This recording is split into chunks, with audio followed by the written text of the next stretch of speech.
জামিয়া ইসলামিয়া খাদিমুল ইসলাম গওহরডাঙ্গা মাদ্রাসা, টুঙ্গিপাড়া, গোপালগঞ্জ।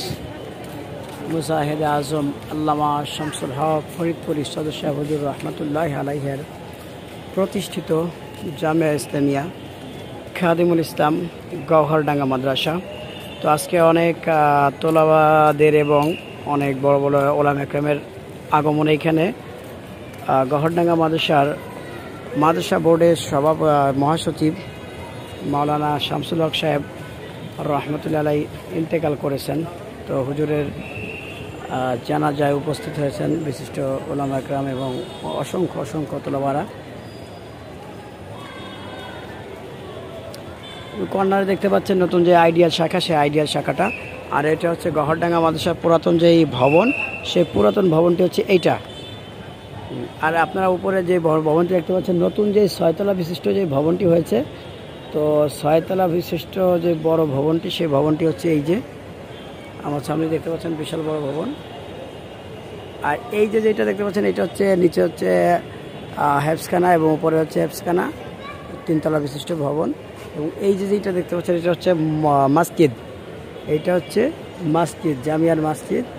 আর ও যে দেখতে পাচ্ছেন খানকায় শামসিয়া, সদস্য হুজুর রহমতুল্লাহ খানকা ছিল একদম, ও যে দেখতে পাচ্ছেন গ্লাস দিয়ে আটকানো ওইটা। আর মুজাহিদ আজম আল্লামা শামসুল হক ফরিদপুরি রহমতুল্লাহ কবরটা হচ্ছে, আমি যেদিকে যাচ্ছি আমার সামনে দেখতে পাচ্ছেন ওই যে অল দিয়ে ঘেরা, তো ওই অল দিয়ে ঘেরার যে জায়গাটা, ওইটাই হচ্ছে শামসুল হক ফরিদপুরি রহমতুল্লাহ আলাইহের কবর। তো আমি আপনাদেরকে দেখানোর জন্য নিয়ে যাচ্ছি ইনশাল্লাহ। ভিডিওটি যারা দেখছেন অবশ্যই শেয়ার করে দিবেন। তো আপনারা দেখতে পাচ্ছেন এই যে হচ্ছে মুজাহিদ আজম আল্লামা শামসুল হক ফরিদপুরি সদস্য হুজুর রহমতুল্লাহ আলাইহের কবর।